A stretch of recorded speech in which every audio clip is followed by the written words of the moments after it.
Muito bem, estamos de volta com o programa Em Pauta, aqui pela sua TV Canção Nova, nesta noite conversando sobre a ética nos meios de comunicação social. É claro que a questão é sempre muito ampla, não é? Porque já já nós vamos fechar um pouco mais no contexto religioso, evangelizador, porque realmente senão vamos ficar aqui nos delongando muito.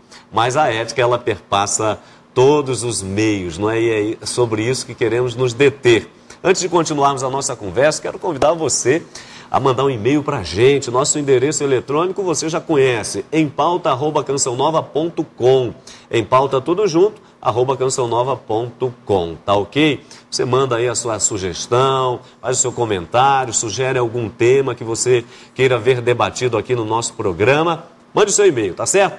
Também o site do Frei Antônio Moser, antoniomoser.com, antoniomoser.com, porque ali no site, além da agenda, além dos artigos e coisas afins, você também tem um link do programa Em Pauta, aquele tema que você não teve a oportunidade de acompanhar. Então você pode acessar ali o site do Frei, que está aí renovado, moderno, bonito, não é? Muito simpático, e você vai ter acesso ao nosso programa, tá certo? Já já tem um outro convite para fazer para você, mas a gente faz isso daqui a algum instante. Nós vamos continuar aqui a nossa conversa com o padre José Cândido, que é apresentador de televisão aqui da nossa querida TV Horizonte, que tem abrangência aqui para Belo Horizonte e região. É isso mesmo, padre? Também está pela parabólica? Por onde vai a TV? Aonde chega a TV Horizonte? Chega a Petrópolis. Chega a Petrópolis. Eu assisto de madrugada, as reprises, né? Eu digo, mas o padre José Cândido não dorme?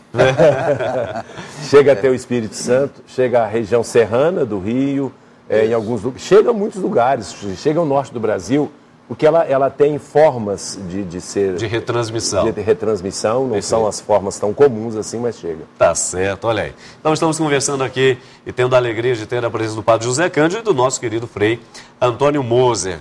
A gente terminava o primeiro bloco dizendo a respeito daquilo que é irrenunciável diante da questão econômica, não é? Que é a base dos meios de comunicação para a sua tanto ampliação quanto sustentação. Mas no que toca à questão religiosa, a gente se pergunta, né, como é que fica então esse fator religioso? O que pode e o que não pode? O que é irrenunciável e o que pode ser renunciado? E o Frei Moser dava aí um toque dessa questão do conselho. Eu quero aqui provocar o padre José Cândido, porque quando a gente fala de conselho é uma coisa importante realmente. Mas a gente repara que, por exemplo, alguns conselhos existem, mas não tem poder nenhum. Reparemos, por exemplo, a questão da ONU, não é? É um conselho extraordinário, não é? Teria aí uma força de ação muito grande, mas a gente repara que determinados países, né, que a gente sabe muito bem, quando querem bater o pé, batem e passa por cima. Como é que fica essa questão, padre, do conselho, para aquilo que seria o irrenunciável dentro de um meio de comunicação, frisando a questão ética, que não pode ser deixada de lado? O problema dos conselhos é que eles são compostos de pessoas que têm vários interesses e algumas vezes dentro do próprio conselho os interesses são conflitantes. E outra coisa, os mais fortes nos conselhos, o que detém o poder de autoridade, de mando ou poder econômico, isso eu estou falando de maneira geral. Né? Se você coloca dentro da igreja, Frei Moser sabe, a igreja é profundamente hierárquica, né? Claro. Então, aquele que tem poder de mando fala e acabou. Mas isso não é só a igreja. Na igreja talvez não seja o problema econômico que vai definir.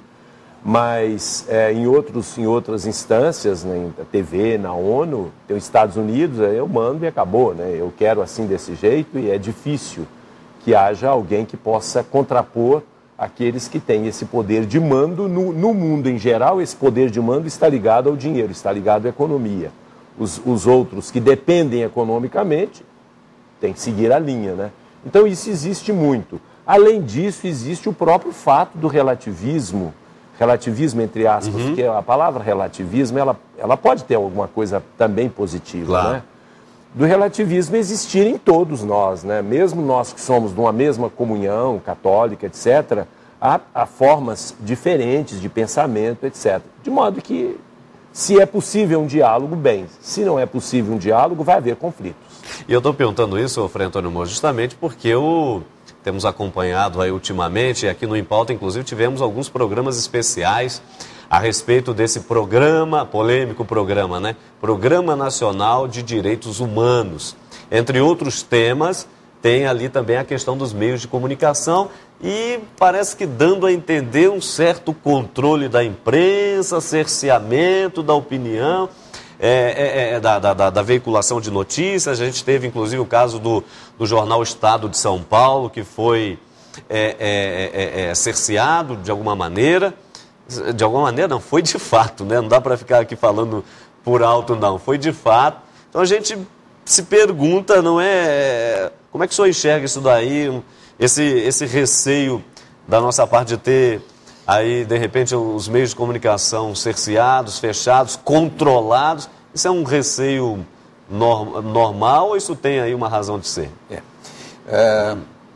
Eu diria o seguinte, Padre Hamilton, o senhor é um amigo da onça, porque essa pergunta era para o convidado, é uma batata quente, é muito difícil de responder. Mas a gente joga com honestidade, porque o primeiro critério, eu diria, da ética é você ser transparente, ser honesto e dizer realmente o que você pensa, fundamentar.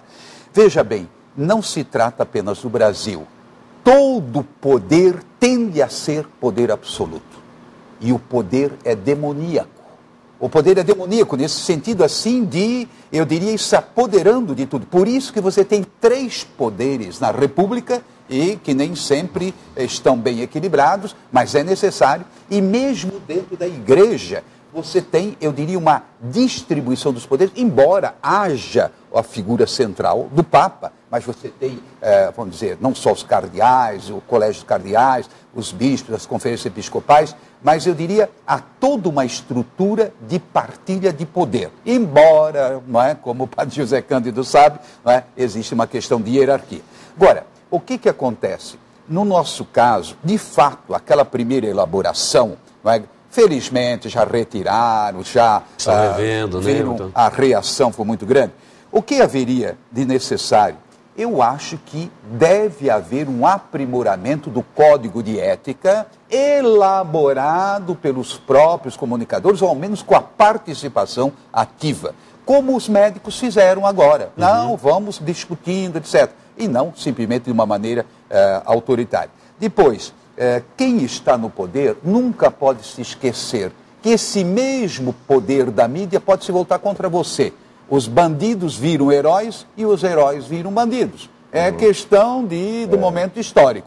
Em outras palavras, o código de ética tem que estar acima dos interesses individuais. Embora seja difícil, tem que ter a participação daqueles que produzem, não é? E daqueles que estão, vamos dizer, mais assim, envolvidos na comunicação, para que haja um equilíbrio. Agora, eu concordo que há certas coisas em que você não pode pôr a imagem, lançar qualquer imagem sob o pretexto de liberdade.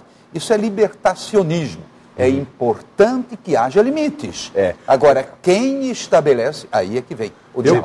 Eu penso numa guerra ideológica, guerra de poderes, onde não há santo de um lado nem demônio do outro. Eu acho que é uma guerra e, como toda guerra, são todos demônios que se guerreiam. Ou seja, de um lado você tem uma guerra ideológica da esquerda, do outro lado você tem uma guerra ideológica do sistema capitalista que tem os seus valores, tem a sua ideologia. Então eles estão brigando, Você pode perceber que nós estamos falando aqui, eu estou dizendo isso a respeito do problema dos meios de comunicação. Sim. O poder atual, ele quer coibir tudo aquilo que possa minar a credibilidade da continuação deles no poder. Perfeito. E a imprensa, principalmente a imprensa, ela é mantida pelo capital. Então ela tem críticas com relação a isso e ela quer o que é saudável. Por isso que mesmo no demônio, na escritura, tem as burras de bala.